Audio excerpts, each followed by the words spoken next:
Hola, ¿cómo están? Bienvenidos y bienvenidas a una nueva entrevista del ciclo de conversatorios Mujeres chilenas en la música, el arte sonoro y las nuevas tecnologías, el cual es organizado por el Centro de Investigación Musical Autónomo CIMA y financiado por el Ministerio de Cultura mediante el Fondo de la Música Convocatoria 2021.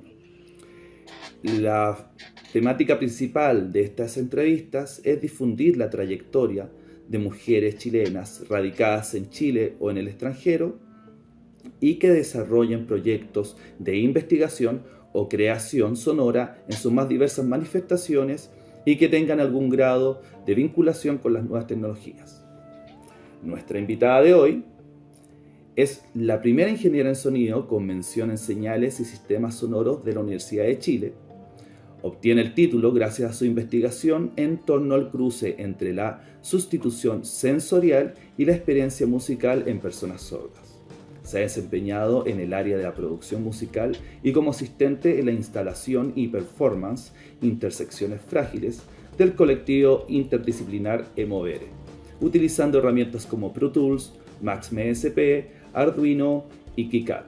Actualmente se desempeña en el área docente dentro del Departamento de Sonido de la Universidad de Chile y continúa formándose en torno a disciplinas como la programación y desarrollo web para proseguir con la investigación sobre dispositivos que enriquezcan la experiencia sonora musical sorda. Después de esta gran presentación, te doy la bienvenida, Rocío. ¿Cómo estás, Rocío?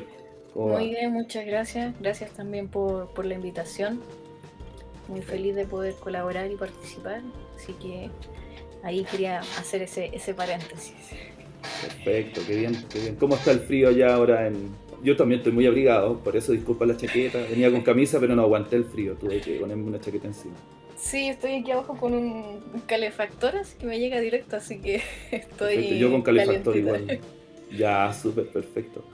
Bueno, Rocío, la idea como de estos conversatorios es conocerte un poco más, conocer tanto tu trabajo, pero también nos interesa conocer la persona que hay detrás y cómo se llega a desarrollar algún campo de desarrollo o profesional, conocer de dónde viene la semilla que gatilla, ¿cierto? Estos intereses. Así que preguntarte desde lo más básico, ¿dónde naciste? ¿De dónde eres? ¿Tus padres? ¿Tu familia? Eso. Sí, bueno, yo nací en Santiago, soy de Santiago, he vivido toda mi vida en Santiago.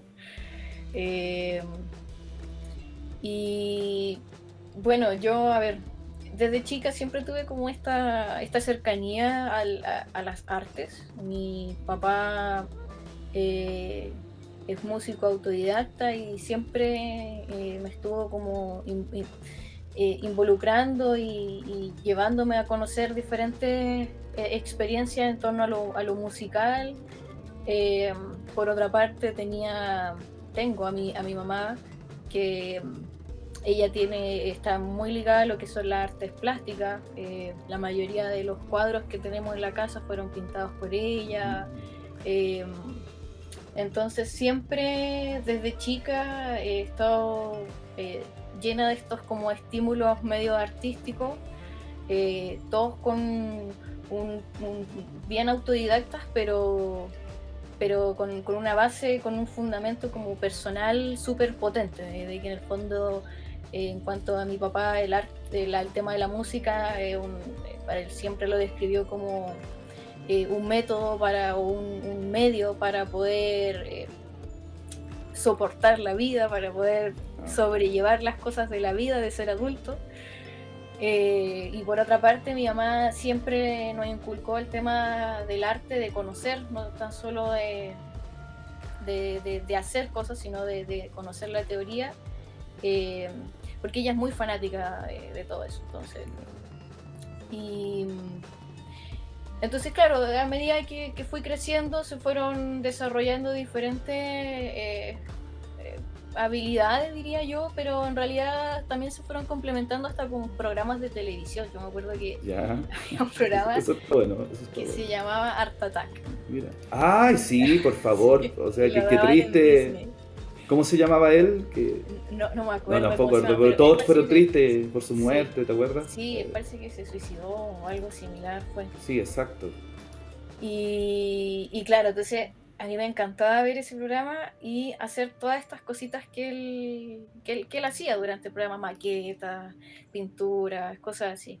Entonces, claro, siempre estuve llena de estos estímulos, en el colegio también. Me metía en todos estos talleres artísticos, musicales.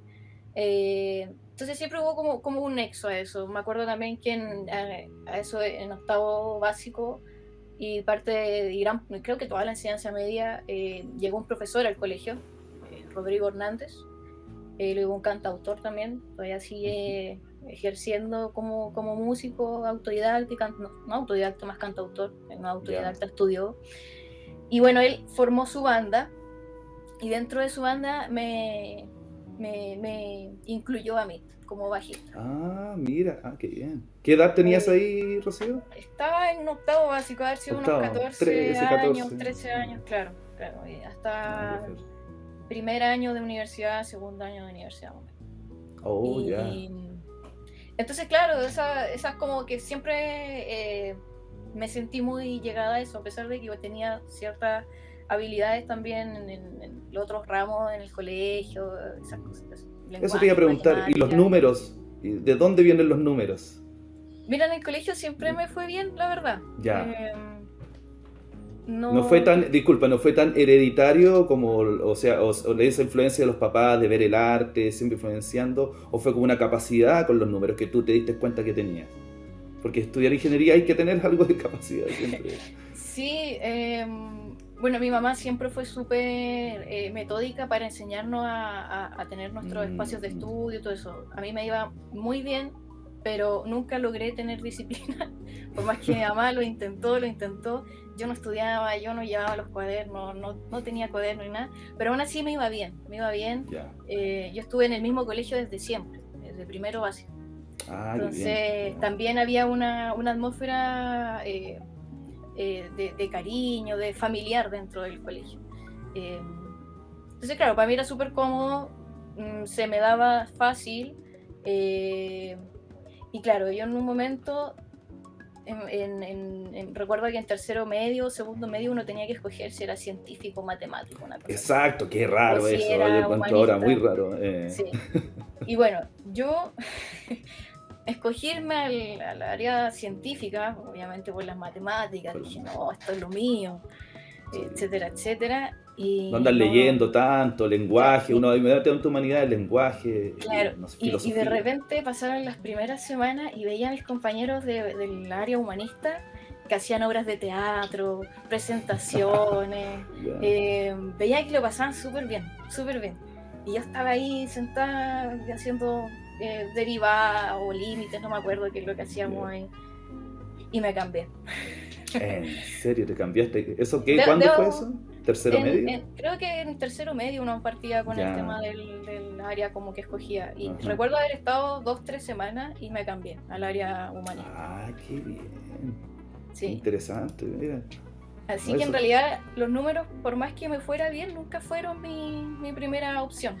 Y tampoco el área de la humanidad, era más como el tema artístico, era lo que me gustaba. Entonces me gustaba que en la parte de humanidades uno pudiera utilizar esas como habilidades artísticas y mezclarlas con la materia o con la teoría que te estaban enseñando. Sí. Interesante como cuando uno es chico, como uno ve, es multidisciplinario ya por naturaleza. O sea, sí. Uno hace de todo cuando uno es chico y como que cuando te empiezan de alguna forma la sociedad a limitarte o a delimitar tus campos y uno siente como que todo igual estuviera conectado, pero uno empieza a decir, chuta, estoy mal yo porque todos los adultos dicen que está bien, y después uno estudia y termina siendo que el mundo se vuelve más multidisciplinario cada vez que va estudiando más arriba, ¿cierto? Más que en el campo a veces profesional, que igual está bien, ¿cierto? Tener esto como una línea de trabajo, la especialización, pero dentro de la especialización siempre uno también aprende más cosas, ¿cierto? De esa misma especialización. Sí, totalmente de acuerdo en eso. Y claro, o sea, la sociedad, la familia, todas las personas que se van cruzando en tu vida van moldeando en el fondo esas habilidades que al principio son multidisciplinarias y se van ocultando por vergüenza o porque la sociedad te dice, oye, no, las matemáticas son más de niños que de niñas. Exacto. Y el tema, del mismo tema de la arte es como, siempre es visto como un hobby, entonces por más que tú tengas muchas habilidades, siempre está esa conversación de repente interna y familiar como de, ok, me gusta el arte, pero voy a estudiar una carrera, voy a estudiar algo que me dé para vivir. Y después Exacto. pienso en lo que me gusta como un hobby. Y, y bueno, en mi caso también se dio algo muy similar. Yo me fui al área humanista, creo que fue la mejor decisión que podría haber tomado. Lo pasé súper bien, hicimos hartas cosas súper entretenidas. Mientras veía a mis compañeras en el área científica sufriendo, yo lo estaba pasando chancho. Qué bien, qué buena decisión, Rocío. Felicitaciones. Gracias. Y después tuve que escoger qué carrera, pues, o sea, fui en el cuarto medio hasta toda esta presión, y de hecho en realidad yo creo que desde el momento en que, o sea, estás como en octavo básico, que ya te ves un poco más grande, que te empiezan a bombardear con qué vas a estudiar después, qué vas a estudiar después, qué vas a estudiar después. Y yo, antes de decidir, pasé por hartas carreras. Yo creo que ¿quién no pasa por hartas carreras antes de decidir? Qué terrible, sí, de sí. todo tipo. Entonces, sí. Y claro, yo estaba súper decidida en que tenía que ser algo que fuera artístico, algo, yo quería estudiar interpretación. En ese tiempo también estaba aprendiendo a tocar violín, entonces pensaba que era o sea, en ese momento yo quería estudiar eso. Pero tuve una conversación con mi familia y no estaba muy de acuerdo con mi decisión. No sé, yo creo que eran más prejuicios de lo que te comentaba antes, como del tema del arte, de que es complicado, no hay mucho rubro, no hay mucho campo, que te pagan mal, que etcétera, etcétera. Ese miedo construido, ¿cierto? Sí. Porque al fin y al cabo uno, con lo que haga, uno puede sobrevivir. Si uno hace las cosas, trabaja, se dedica, uno no va a ser un multimillonario, pero puedes vivir. Pues, pero hay un miedo que los papás tienen con sus hijos que no puedan solventarse, ¿cierto? Sí, y también de padres que, en mi caso, por ejemplo, ellos entrar a estudiar a la universidad fue súper difícil. Entonces, yo creo que ellos, claro, también tienen no tan solo ese miedo de como de que el hijo no pueda o la hija no pueda solventarse después, sino de que la proyección, de que quiero que ellas puedan hacer lo que yo no pude hacer. Exacto. Y que obviamente puedan tener el mejor provecho de eso. Y bueno, después de esa conversación, mi papá en ese tiempo era camarógrafo, así que estaba súper ligado como al área audiovisual. Ah, qué bien. Trabajaba en TVN mi papá y claro, tenía él conocía esta carrera de ingeniería en sonido. Tenía un amigo que era Nacho Astudillo, el baterista, que era el ingeniero en sonido y de su como grupo de trabajo. Y le comentó a él que estaba esta carrera y mi papá me la comentó y me dijo, mira, reúne como cosas que están las matemáticas, que tú eres buena y tienes toda esta área también artística. Que no están arriesgados como ser músicos, ¿cierto? Por lo menos está dentro de la ingeniería, ¿cierto? Tiene un campo laboral un poco más. Sí, yo creo que en realidad, claro, en realidad ahí el nombre, ya con que diga que es ingeniería. Estás lista. Sí, yo creo que en realidad fue netamente eso, porque al final de cuentas, ingeniería en sonido, comparado con la carrera de algún músico o la ingeniería en sonido, están igual, están a la par, porque al final de cuentas una alimenta a la otra, y si no hay músicos, no hay áreas musicales, tampoco va a poder desarrollarse bien el tema del sonido, y bueno, se van interconectando directamente. Exacto. Exactamente. Y ahí después vino otro problema, que era en dónde estudiar esta carrera. Porque yo mencioné un par de lugares y no, es que no sé, esas podrían ser, estas no sé, y ahí estaba el problema. Y un día mi mamá, ella hacía encuestas en ese tiempo, le tocó hacer una encuesta no sé dónde era exactamente, pero lo que ella cuenta es que golpeó así la puerta, hola, sabes, tengo que hacer esta encuesta, etcétera, etcétera. Y ella dice que salieron un par de hombres, tipos patones, así, todos destartalados, pero que se veían súper simpáticos. Ya. Y que después ya se enteró que era un par de integrantes de Chancho en Piedra. Ah, Y ellos le comentaron que en la Universidad de Chile, estaba esta carrera que no era ingeniería, pero era licenciatura en artes con mención en sonido. Y que en el fondo era la carrera que estaba dirigida al tema de la producción musical, el tema del sonido. No tenía el nombre de ingeniería como tal, pero estaba dentro del mismo ahí, se puede decir, mismo nivel de las otras carreras de ingeniería que impartían la otra universidad e instituto. ya. Así que así fue como decidí estudiar en la Chile, o sea, fue y eso fue Qué como, loco. di la prueba y todo eso cuando había que postular, de haber sido un par de semanas antes que mi mamá conoce tiene esta escena con los chicos de Chancho en Piedra y descubrimos Sí. que estaba esta carrera y pude postular y quedé. ¿Tuviste que dar varias veces la PSU o solamente una vez? No, di una vez nomás la Ya, qué PSU. bien, qué bien. Sí, tuve suerte, me alcanzó el puntaje súper bien.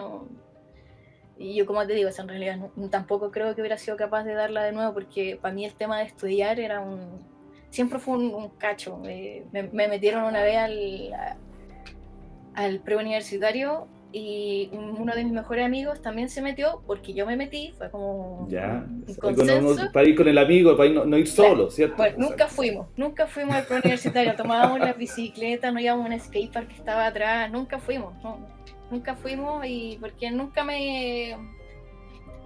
también, o sea, creo que de repente hay ciertas edades que es demasiada ya la presión Sí, como para que te sigan insistiendo. Yo estaba en un colegio de jornada completa, o sea, entraba a las 8 de la mañana y salía a las 5, 5:30. Para después ir a un preuniversitario era como... Yo lo encontraba exacto. ilógico, aparte yo decía, pero ¿cómo? O sea, si supone que es una prueba que te evalúa tu conocimiento que te han entregado durante toda tu etapa educacional, entonces, ¿por qué un preuniversitario? Exacto, o sea, tendría que estar seguro de lo que sabí durante esos 4 años, es como un diagnóstico más o menos para saber en Claro, qué estáis después de 4 años. Cuento súper interesante lo que dices porque es como la diferencia entre estudiar, ¿cierto? En que te gusta estudiar y desarrollarte dentro de un campo específico. Como que no necesariamente tienen relación, pues, porque uno no le puede gustar estudiar, pero puede desarrollar un proyecto claro, propio totalmente. Y uno igual siempre estudia, pero es la sí. forma como institucional del estudio, ¿cierto? La que empieza a cansar. Sí, sí, totalmente. O sea, yo, bueno, en la universidad como que esa conducta yo fui súper selectiva en la universidad. Los Mm, ramos, si el ramo no me gustaba, daba lo justo y necesario para qué pasarlo. O bien, sea, qué bien no pensado. me, o sea, me esforzaba al mínimo para poder pasar el ramo, para poder aprobarlo. Y si el ramo me gustaba, era todo lo contrario. O sea, le daba el Exacto. 100% y si podía más, le daba más y me iba súper bien.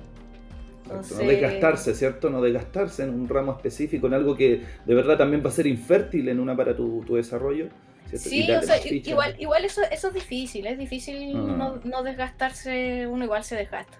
Es como la utopía, sí, la verdad, sí, decir verdad. como este ramo no me sirve, así que no voy a dejar, no, imposible, porque al final Pero de uno igual está, cuentas, ¿cierto? Así uno se siente mal un poco, pucha, igual, ¿no? Igual uno se pone a estudiar y sigue sí, o sea, adelante, por sí. eso te digo, o sea, yo me esforzaba al mínimo, o sea, con lo suficiente para poder pasar el ramo. Mm. Y ni más ni menos. Y los que me gustaban, me gustaban y les daba el tiempo suficiente y más si es que podía. Perfecto. Sí, interesante también lo que del preuniversitario que nos pasa especialmente en las carreras de música, que las ingenierías tienen unas pruebas especiales, ¿cierto?, de ingreso. Sin embargo, los que ingresan a música pueden ingresar sin ningún tipo de conocimiento. Solamente en el caso de la PSU, cuando estaba la PSU, ¿cierto? Ah, Puntaje PSU y entrada. Entonces eso genera igual una problemática también en la nivelación que tenemos los músicos también.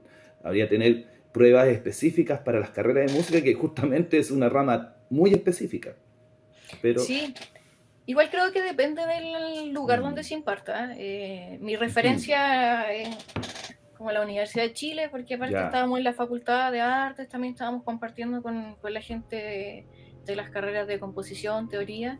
Ah, eh, perfecto. interpretación. Y yo sé que hay carreras que, por ejemplo, danza, interpretación, eh, que sí les piden, Ya, una prueba de ellos tienen que dar diagnóstico una prueba, claro, de y luego de eso pasan, discapacidad. claro, luego pasan a un proceso que se llama ciclo básico.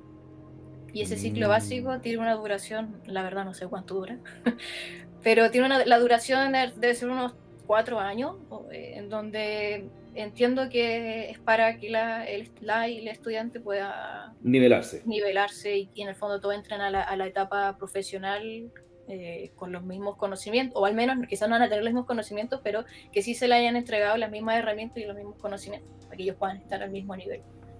Ah, mira, Eh, interesante. Sí, aquí en la Católica, por ejemplo, en la Valparaíso, Universidad del Paraíso, las carreras de música puede entrar con PSU sin ningún problema. ya. Sí, por eso creo que depende también de la De carrera, la porque carrera, creo exacto. que las carreras de teoría musical parece que también entran por PSU. Ya, por PSU. Bueno, ahora es la PAES. ¿La Eh, PAES ahora sí? Sí. sí. Ah, ya. Ya, Así que, ya, pero sí. no estoy 100% segura, pero sí sé que al menos en algunas carreras que se imparten en la Chile y están relacionadas al arte, sí hay pero al menos la área que conozco que es de música y danza, porque, y teatro, porque las de artes plásticas no sé realmente ahí cómo será, o artes visuales, Sí, desconozco, exacto. O desconozco sea, ahí. y yo creo que es el gran tema, yo creo, con las artes, ¿no? O sea, que cada facultad igual tiene su forma de ver este ingreso, pero sin embargo a veces tampoco se le toma tan en cuenta, como, lo digo en sentido como de importancia de la carrera, ¿eh? ¿Cierto? Que no es lo mismo, como decimos, entrar a ingeniería que entrar a estudiar licenciatura en arte. Sí, totalmente. Aunque allá nosotros, yo me daba cuenta de que ahí en la facultad en la que yo estudié, en la Facultad de Artes de la Chile, de Ujú. Arte Centro, porque también está Juan Gómez Milla, donde Sí, están todas estas carreras de artes plásticas, artes exacto, artes visuales. visuales. eh, que igual hay hartas como rencillas y nosotros Sí, va. en sonido, me encontré genial que sonido se haya emancipado de Ya, música, porque cuando yo perfecto. ingresé era el departamento de música y sonido, y estaba el Ujú. departamento de danza, esos eran los departamentos que estaban, y el de teatro. Y claro, o sea, estaba como esta rencilla, yo creo que de egos también, como de gente que estudia Sí. sonido, como son músicos, pero tampoco son ingenieros y es que lo llevan a la facultad de ingeniería. Ajá, exacto. Ah, mira, qué interesante esa diferenciación. Ah, Sí, y claro, y ahora que la carrera se llama Ingeniería en Sonido, yo creo que ya, y bueno, ya también está el departamento ahora de sonido, departamento música, sonido danza, ya están todas estas áreas separadas. Lo más probable es que si se llevara Ingeniería en Sonido a UCHEF, creo que pasaría lo mismo, sería como, esto no, ellos te dirían, esto no es ingeniería. Eh, ya, ya, mira. Sí, o sea, yo igual estuve también un poco, cuando estudié, yo me hice un postítulo en composición allá en la Chile. Y ya. también se veía esa diferencia también entre el postítulo y los que estudiantes de las carreras también. Sí, yo creo Entonces, que eso es un gran mal que tiene, bueno, no sé si solo la área artística, yo creo que cualquier persona tiene un ego, pero se da mucho a mi ujú. parecer en carreras relacionadas al arte, ese ego como de quién es el mejor. Sí, en realidad aquí justamente se nos olvida que como somos todos artistas, aunque nosotros, no sé, pues podemos ser decanos de la Facultad de Arte, siempre vamos a ser una minoría en relación a las otras, no sé, ramas de, no sé, como la minería, como la medicina. Al fin y al cabo, el más grande en música siempre va a ser más chico que cualquiera otro que esté relacionado a otros tipos de campos. Sí, Entonces, lo único que nos queda es unirnos, ¿cierto? Para mantenernos a flote. Si al fin y al cabo, todas sí, las ¿no? generaciones han estado en Y esto. también me pasa, a mí me doy cuenta de que culturalmente y como a nivel social, eh, el tema de las artes, si bien tiene una cuota que es bastante individual, hay tipos de disciplinas artísticas tienen un trabajo individual, quizás de Ujú. desarrollo, de creación, pero a mi parecer, y como también quizás se da por mi carrera, por como cómo tiene que desenvolverse y desarrollarse el tema del sonido, es que también hay un trabajo en comunidad. Entonces, de Ujú. repente, no es tanto el hecho de soy solo yo haciendo mi arte, sino que también, claro, soy yo haciendo mi arte, pero que sin comunidad esa arte Exacto. no tiene valor o un valor a nivel social, cultural, que al final de cuentas eso es como, a mi parecer es como lo que uno tiene que proyectar. O sea, al fin de cuentas está bien, estás haciendo tu arte para ti, Ujú. para expresarte, para poder desarrollar estas cosas que tienes en la mente, pero también si no hay una comunidad, no hay un feedback, no hay un estado, no hay...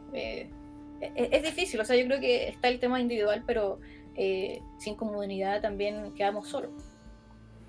Perfecto, sí, exactamente. Y en ese sentido, eh, ¿cómo podríamos también ver esto dentro de tu proyecto de, cierto, que trabajas con personas sordas? ¿Cómo fue también esto de tanto esta experiencia personal, que es tu tesis, por ejemplo, que es tu trabajo de desarrollo de proyecto?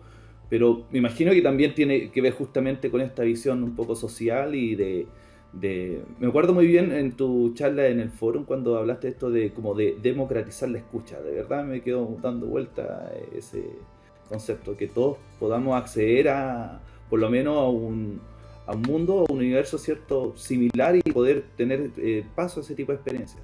Más o menos en eso, ¿cómo estaría relacionado ahí con tu proyecto, Rocío? Eh, o sea, yo decidí hacer ese tema de tesis porque la verdad tengo ese espíritu de que todo conocimiento tiene que ser llevado como a la sociedad Ya. y de buscar esta como interdisciplinaridad, de que en el fondo, ok, esto es lo que yo sé, pero ¿qué pasa con los demás?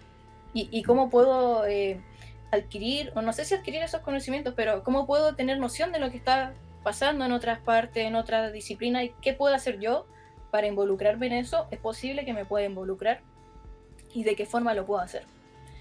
Perfecto. Eh, entonces, claro, es como esa sensación de que, y que se empieza a sumar también de que, eh, si bien sonido, ya tan solo como el nombre de la carrera, ingeniería en sonido, es como súper así estricto. Así como Mm. estamos hablando del sonido, estamos hablando de un sentido incluso, el nombre ya viene como que está direccionado a personas oyentes. O sea, hablamos de sonido, estamos hablando de personas oyentes que están ingresando a estudiar. Cuando nosotros ingresábamos, no sé si ahora lo siguieran pidiendo, pero teníamos que hacernos una evaluación eh, auditiva para ver Ya. cómo estábamos, si es que teníamos como ¿Audiometría se llama eso? Parece, ¿no? eso, una audiometría, no me acuerdo el nombre, para ver si estábamos capacitados para entrar a Mm. la carrera.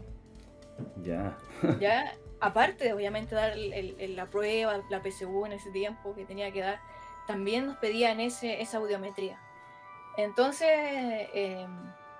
claro, mientras iba desarrollando la tesis me daba cuenta de que era un tema que se estaba desarrollando en otras partes, que sí se le Ujú. estaba poniendo atención, de que había una comunidad que eh, estaba siendo involucrada en algo que tuvo que solventarse de forma autodidacta desde Mm. siempre. Perfecto. La experiencia musical, la experiencia sonora, el escuchar, siempre fue ligado a personas oyentes, y las personas sordas en este caso les quedaba buscar sus propias alternativas para poder eh, tener esta experiencia, para poder saber, para poder sentir, eh, en el fondo, estos estímulos sonoros, estos estímulos musicales. Eh, y claro, y trabajar con personas sordas no fue difícil, pero sí te hace cuestionar muchas cosas a nivel de investigación, Ujú. también a nivel social, porque yo me enfrenté a personas sordas sin saber lengua de señas. Tuve que trabajar con una intérprete, Ya. y eso también creo que se convierte en no sé si una falta de respeto, pero es como, no sé, o sea, es tú darte cuenta de, chuta, o sea, como lo básico que es el lenguaje, que es la comunicación, tampoco lo tengo. Entonces, como partamos de ahí, o sea, no... es como que es un mea culpa que hay que hacerse. Hasta que uno no conoce la experiencia de cercana, ahí uno recién ve la necesidad de aprender el lenguaje de señas. Exacto. Si no, uno se vuelve como indiferente, ¿o no? Un poco. Sí, te vuelve indiferente y por esta pequeña cuota de ignorancia, en el fondo, de no saber qué pasa con las otras comunidades, como de solamente encerrarte en tu mundo, en tu atmósfera y no prestar atención a lo que está pasando afuera.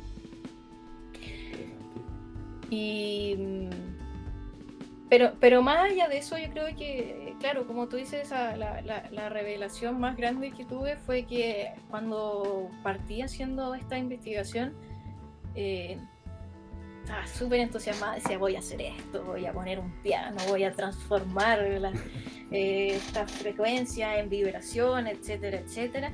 Y me topé con tantas cosas que como por ejemplo, no sé, o sea, tú hablas con una persona oyente y quizás le pone este dispositivo que yo imaginaba que era prácticamente convertir el sonido, todo el sonido en vibración, y puede que eso sea agradable o sea algo beneficioso para esta persona oyente, porque al final de cuentas se va a convertir en un complemento de lo que ya está experimentando a nivel sonoro o a nivel también visual.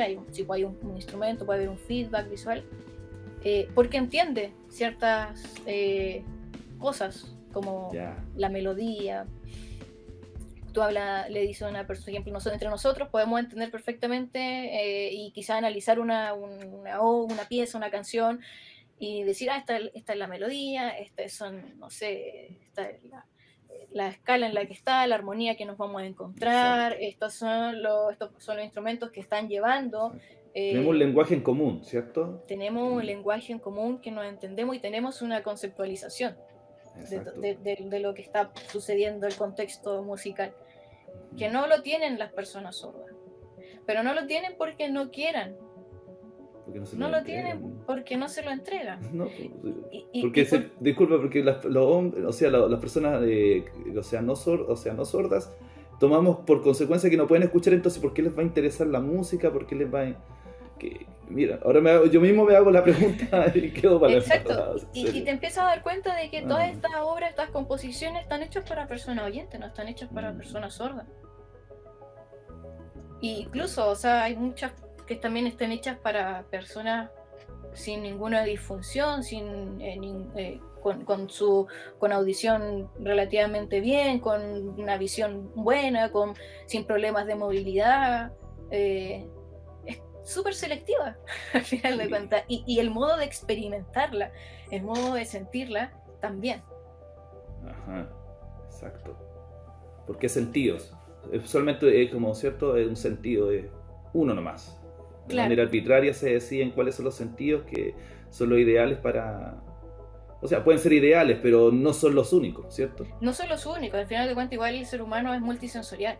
Exacto. Una experiencia, si bien no sé, uno va a un concierto, pero no tan solo tiene la experiencia sonora, sino que, no sé, de repente hay mucho bajo, así que el corazón te late junto con el bajo, están los gritos de las personas. Yo le pongo harto subwoofer, yo le pongo harto subwoofer. Está la vibración del suelo, están las luces, o sea, al final de cuentas hasta los mismos olores, no sé, la señora o el señor que iba vendiendo las cabritas envasadas, todo, y al final de cuentas, claro, el ser humano tiene una experiencia multisensorial. El tema es que cuando tú no tienes ningún problema en algún sentido, cuando todos tus sentidos están funcionando biológicamente bien, le prestas más atención al sentido que es más relevante en ese momento. En este caso, si vas a un concierto, los sentidos más relevantes son el sonido, o sea, la audición y la visión. La visión, exactamente. Pero eso no significa que no estén actuando los demás sentidos. Al final de cuentas, mientras tú tengas los sentidos que tengas, van a actuar en cualquier experiencia que tú vayas a tener. Y bueno, eso, o sea, al menos con el tema de las personas sordas es súper interesante. Me imagino que personas también que sean no videntes también va a ser todo un tema ahí. pero como yo me involucré más con las personas sordas, lo que encontré interesante y lo que más fue como esta revelación de darme cuenta de que primero no hay una conceptualización, que hay poco acceso, eh, y que en Chile no encontré ninguna investigación. Mientras yo hacía mi tesis, Qué buscaba y terrible buscaba eso. bibliografía y encontraba, claro, en Estados Unidos, empresas que ya hacían poleras o camisetas que eran con vibraciones, para ir a conciertos, o que tú podías conectarlo al celular. Me encontré, creo que lo más cercano fue como en Brasil, que habían hecho esto como parecido a los calientamanos, que tú podías poner y un mano y empezaba a vibrar, Ya, pero nada en Chile. O sea, no encontré nada en Chile. En Argentina encontré que habían festivales de, ya. de no me acuerdo muy bien el nombre, pero es como de muestras audiovisuales para personas sordas. O sea, había una O sea, comunidad había. que estaba trabajando para ello, donde me imagino que estaban involucradas personas sordas, personas oyentes, personas, múltiples comunidades para un solo objetivo, que era hacer este festival de audiovisual para personas sordas, y en otras partes estaban haciendo ingenieros, ingenieras trabajando para hacer estos dispositivos, y acá nada. Entonces como que creo que encontré una tesis o algo similar, pero que estaba, claro, al mismo nivel mío, una tesis de pregrado, que estaba, que no me acuerdo de hace cuánto era, pero que estaba relacionado también a esta como de entregar algún estímulo vibrotáctil para personas sordas. Ya, perfecto. Pero nada más. O sea, no, si es terrible encontrarse justamente que no hay, pucha, alguien cercano, biografía, por lo menos que fuera cercana en Chile, pero nada Claro, de o sea, nada. me topé con un grupo, que no me acuerdo cómo se llama, pero era de chicas que hacían videoclips Ujú. para, hacían como covers de videoclips para la comunidad sorda, con lengua de Ya, señas, con bailes, con descripción de texto. No me acuerdo ahora cómo se llaman, pero claro, son como esas cosas, pero al menos yo lo sentía que eran como expresiones pero ujú, no era algo que estaba hecho o que se estaba desarrollando para, o sea, sí, está desarrollado para involucrar a las personas sordas en el tema como más sonoro musical, eh, pero sentía que hacía falta como esa brecha de la tecnología, así como de, hay tanta tecnología y, y ya es inminente pensar en no usarlo. O sea, sí. en donde tú vayas, el mismo tema ahora de la composición musical, las artes plásticas, los mismos sonidistas utilizan la tecnología. Aparte que El la tema nanotecnología nos permite hacer accesorios tan pequeños, cada vez claro, los dispositivos, los sensores son mucho más compactos, se pueden usar de mejor manera, entonces, ¿por qué? sí. ¿Por qué? Entonces yo decía como, o sea, falta Ajá. un objeto, un dispositivo que yo lo veía así, lo veía como nosotras como oyentes podemos ir en el metro escuchando música. Ujú. Ponemos nuestro audífono y podemos ir escuchando música. Eh, Podemos ir al kiosco de la esquina y lo más probable es que te vendan a Luca un audífono. Suene Sí, bien, suene mal, pero te los van a vender. sí. O te suben al metro, en este caso en Santiago, Venden ahí mismo, y sí. venden ahí mismo. Sí. Te lo llevan al asiento, te Y salen por 1000 Lucas. pesos. Y te dicen, no, este es el Sony, suena súper bien y tiene una buena respuesta de bajo. Y, y te lo compraste a Luca, ¿cachai? Y, y una persona sorda no tiene Mm. esas mismas facilidades. No digo que sea que quiera, o sea, en su momento pensaba como en llevar esa misma experiencia a las personas sordas. Ahora no lo pensaría así, Ya, perfecto. pero sí pensaría en el tema de la accesibilidad, de que esta persona sorda quizás, es que yo pienso así, culturalmente no, lo más probable es que, y por lo que me topé, no va a querer ir escuchando música en el metro, Mm.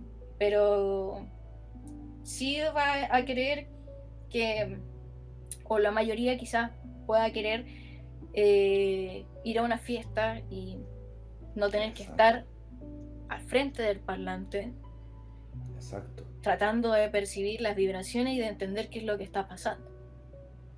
O Sí. estar en su casa Poder bailar y poder sintiendo un pulso, bailar, claro, ¿cierto? Gracias a ese tomar pulso. clases de danza, por ejemplo, Ujú. eh, o sea, involucrarse más. Sí, totalmente. Y claro, quizás anteriormente también para esta comunidad el tema del sonido también caía, o de la experiencia sonoro-musical también caía como en este pensamiento de, em, claro, o sea, yo no puedo escuchar, entonces, ¿para qué? Exactamente, sí. Sí, como el tema también de... lo que te decía yo antes, de que uno piensa que por las personas son sordas, no necesitan tener experiencias de escucha, auditivas. Hay una película, parece que fue nominada, no sé si ganó el Oscar o fue nominada al Oscar. No me acuerdo el nombre, pero es de una familia donde son... la familia y la hija nace oyente y los papás son sordos. Y ella aprende a cantar y un profesor le invita a Berkeley para que sea cantante y los papás se ponían en contra y porque no entendían tampoco lo que hacía ella. Claro. Entonces hay un momento del video bien emotivo donde ella canta y después va cantándole la canción con, ¿cierto? Con señas, con lenguaje de señas. Pero ahí también hace, y lo interesante es como el trabajo de sonido de la película, donde se ve la percepción de ellos viendo a su hija cantando, y ese vacío absoluto. O la gente está en un concierto y están todos aplaudiendo y ellos no entienden por qué. Claro. Entonces, como eso de no estar ahí, o sea, no estar en la experiencia misma, de cómo incluirlo, ¿cierto? El tema de Sí, inclusión. y eso refleja una carencia súper grande a nivel cultural. Y a mi parecer, como oyente, creo que uno tiene que hacerse cargo de eso, ¿no? De esa responsabilidad. Y bueno, yo lo sentí así, lo sentí de esa forma, sentí que tenía las herramientas para desarrollar algo, era bueno, era malo, iba a tener un buen resultado, no lo sé, hasta el día de hoy no sé si es bueno o malo lo que hice, pero creo que sí es un avance. Bien. Creo que tuvo harta recepción, por algo también estoy acá ahora. Harta gente que se ha interesado y creo que eso revela que era algo, como que faltaba quizás que alguien se motivara un poquito más y que se juntara una o dos personas y dijeran, oye, esto es importante, hagámoslo. Hagámoslo, no sé qué va a salir de esto, pero Hay que hacerlo. claro, yo lo pienso así, como no sé si será bueno o malo al final de cuentas, pero sí pienso que es algo, es un progreso. Entonces, para poder llegar a quizá en un futuro a algo que sea mucho más efectivo, más que esté más ad hoc también a lo que espera la comunidad sorda, porque tampoco hay que olvidarse, o sea, una cosa es como la proyección personal de quiero hacer esto, que sea lo mejor posible, pero mientras no cumpla con el objetivo de que beneficie a la comunidad sorda, entonces no está teniendo un buen resultado. Sí, es interesante porque esto llega a ser un tema, especialmente en estos tiempos, constitucional, ¿cierto? Y Sí, justamente cuáles son los derechos, ¿cierto? Los niveles de inclusión que tienen que tener las personas discapacitadas y ojalá de esas mismas normas constitucionales se generaran leyes, ¿cierto? Para que fuera efectiva esta manera de inclusión y que a veces no sea solamente el lenguaje de señas al ladito en el cuadradito del video, ¿cierto? De las noticias, que realmente sea algo, que haya un cambio cultural, ¿cierto? sí, Sobre totalmente de acuerdo en eso. Voy a hacer una pequeña corrección, ¿Ya? que Dale. a nivel general no es lenguaje de señas, es Ya, lengua de señas. perfecto. Cuando uno habla de lenguaje está hablando de algo muy diferente al tema de la lengua, y para ello, para la comunidad sorda, es una lengua porque no tan solo la encontramos no sé, pues el español en sí, sino que también está el español chileno, el español de España, o sea, va variando, va teniendo estas modificaciones, Ya. igual como lo que pasa con la lengua española, con la lengua inglesa, o sea, el contexto en el que en el que se da es una lengua, no un lenguaje. Súper. Ok, qué buena la diferencia, oye, tan pequeña, pero de verdad, pues una lengua, si ellos hablan ciertas señas, ¿cierto? Claro, No se es comunican, solamente... se comunican por medio de lengua de señas. Exacto, o sea, y tampoco es hablar, ¿cierto? Es comunicarse. Exacto, es comunicarse. O sea, ya, Ahí, hago ¿cierto? no, ¿Cómo es se que llama? Ir hilando fino, ¿cierto? sí, sí, pero es súper importante de repente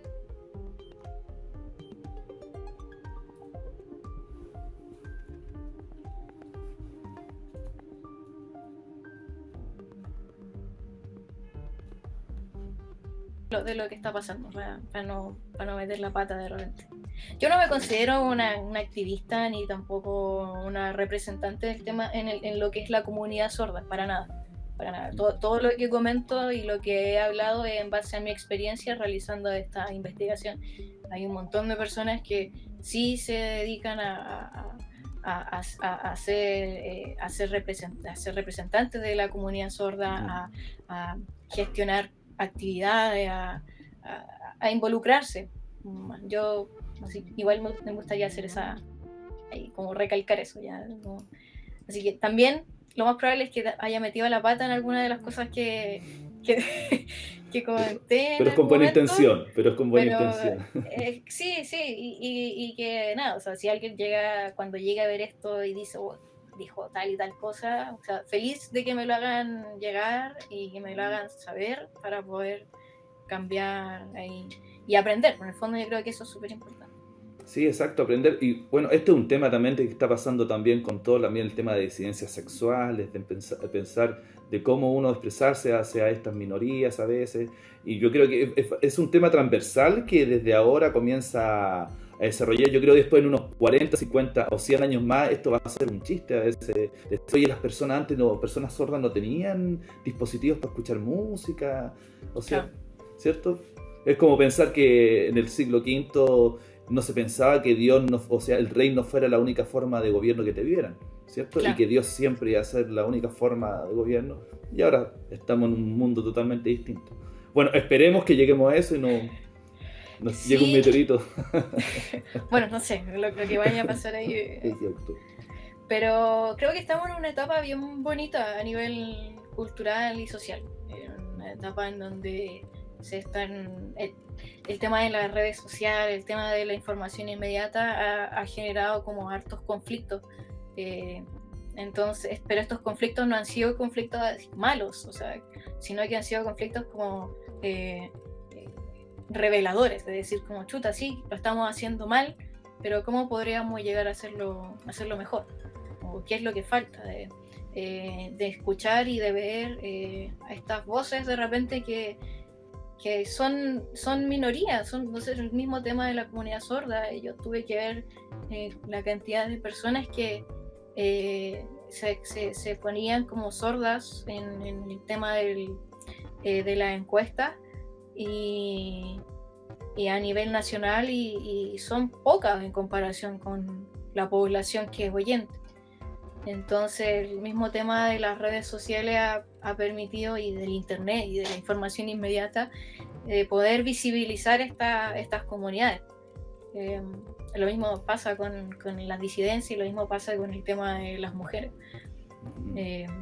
Y creo que si bien las redes sociales tienen como ese pro y el contra, y tiene hartos contras también, ha permitido como llegar a esta etapa cultural, esta etapa social en donde hay hartas voces vinculándose y conectándose. Y de repente te encuentras con personas, con comunidades que están pasando por cosas similares. Entonces te encuentras con disidencias, por ejemplo, que con diferentes personas que forman esta comunidad de disidencias que están pasando por diferentes cosas y personalmente te das cuenta y dices, chuta, no soy solo yo. No soy solo yo la que le pasó esto, hay más. Y tampoco era tan solo mi amiga, o sea, no éramos dos nomás contra el mundo. Somos muchas, son muchas disidencias. La comunidad sorda, como te decía, quizás no se compara con la comunidad oyente en cantidad, en número, pero me imagino que debe haber pasado algo similar. O sea, no soy la única persona sorda que experimentó esto mientras estaba estudiando en la básica o en la universidad o en cualquier otra parte, sino que estoy con más personas y como te dije, o sea, al final de cuentas la comunidad es la que logra hacer un cambio. De repente hace falta una persona que tenga una leve que tenga iniciativa y que haga algo, y que de repente las otras personas digan, chuta, estoy en la misma situación, o me gustaría apoyar, me gustaría ayudar, y creo que eso es como que en el fondo esa es una conducta humana. Por eso te decía, como que también el tema del arte, o sea, tú haces tu arte, generas tu objeto, tu pintura o tu obra musical, o como tú plasmes tu arte, pero sin comunidad es difícil también definirlo. Exactamente. Bueno, Rocío, ya nos está quedando poco de programa, así que, bueno, quería dar algún consejo a las mujeres que están ahora escuchándonos, de los jóvenes también que quieren entrar a algún tipo de carrera, que tienen estas dudas a veces de dónde entrar, de cómo seguir, si se puede hacer o no. Más o menos eso, Rocío, así para que nos vayamos despidiendo ya. Sí, mira, justo mi hermana menor está en ese proceso ahora también de escoger. Mira. Así que me ha tocado como dar un discurso similar. Buena, experiencia cercana. Claro. O sea, mira, creo que el tema de mujeres y bueno, y a nivel también del sonido, de la arte, creo que y en cualquier otra disciplina es algo que hay muchas referentes ya, hay hartas. El mismo tema de la tecnología permite encontrarlas súper rápido en internet o en Instagram. Creo que de repente uno cuando le gusta algo tiene que aferrarse a esos referentes, como decir, no sé si quiero llegar a ser como ella, pero sí decir como, bueno, quizás puede ser tu punto de inicio, llegar a ser como ella, y después lo que pase en el futuro, nadie tiene control de eso. Entonces, claro, creo que eso, en el fondo decirles como, da lo mismo la carrera o lo que decidas estudiar, si eres mujer, hay referentes, como aferrarse a eso, si eres disidencia también, y tratar de hacer comunidad. A donde uno vaya, yo creo que es súper importante, y sobre todo en el arte, en las disciplinas artísticas, es importante hacer comunidad. También intentar empatizar como con las otras disciplinas, conocer las otras disciplinas, y también no quedarse en que el estudio es solamente a nivel formal. Bien. Eso me gustó mucho ese consejo. Hay muchas personas que han llegado a ser grandes artistas sin tener que pasar por una universidad. Entonces, y creo que dentro de las disciplinas artísticas es permitido eso. Quizá un arquitecto o un ingeniero en construcción que no tiene estudios formales en una universidad, quizá un poco, yo creo que es más crítico, porque puede llegar a, no sé, ponte tú hiciste la construcción de un edificio, exacto, se cayó el edificio en el primer temblor. Lo mismo que pasa con las disciplinas, no sé, en el tema de la medicina.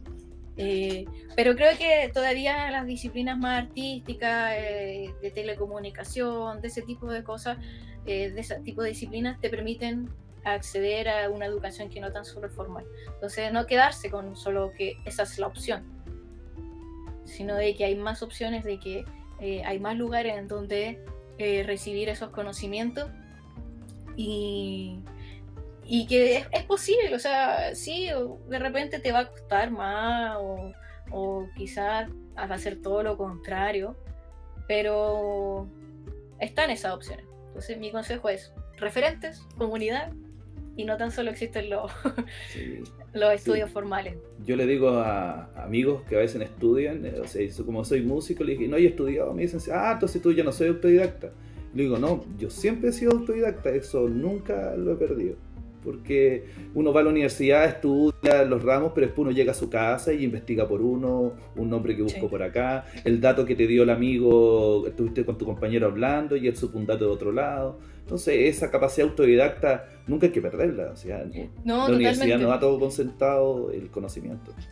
Totalmente, totalmente, y eso se complementa súper con lo que te comentó, que insisto, aunque sea como súper insistente, pero con el tema de la comunidad. Exactamente. Realmente trabajar en comunidad, gestionar cosas en comunidad es doblemente más grato que hacerlo solo o sola. Perfecto. Rocío Ortega, muchas gracias. Excelente entrevista, lo pasé muy bien. Espero que tú también, que no te haya aburrido mucho. Pero bien, bien. Y bueno, agradecer también a los que nos están escuchando. Bueno, los esperamos para una nueva cápsula en el ciclo conversatorios Mujeres Chilenas en la música, el arte sonoro y las nuevas tecnologías. Chaito, gracias. Muchas gracias, que estén bien. Gracias por la invitación.